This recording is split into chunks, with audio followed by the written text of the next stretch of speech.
Hello বন্ধুরা, আজকে আমি দেখো মাছ ছাড়া মাছ রান্না করব বাঁধাকপি দিয়ে। এই দেখো কপিটা আমি এখন কেটে নিচ্ছি, খুব সুন্দর করে পরিষ্কার করে কেটে নিতে হবে।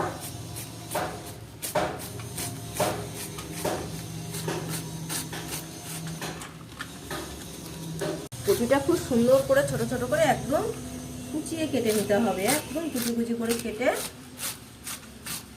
আমি কপি দিয়ে কেমন করে মাছ তৈরি করি।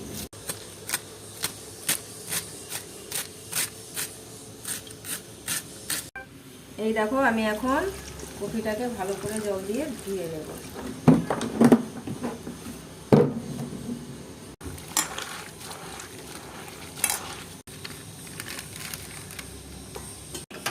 জেলে নিচ্ছি, কড়াইটা বসিয়ে দিলাম। হ্যাঁ, এই দেখো আমি এখন মশলাটা ভেজে নেব।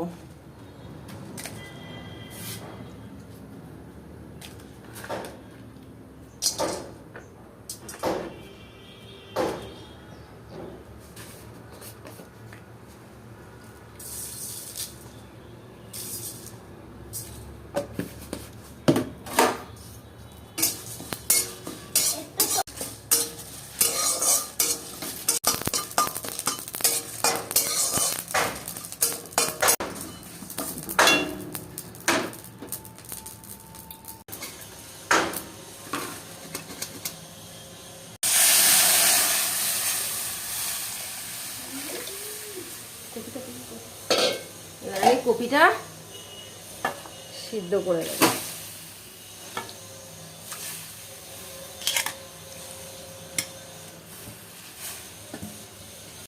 আমি আলুটা কেটে নিচ্ছি এবার।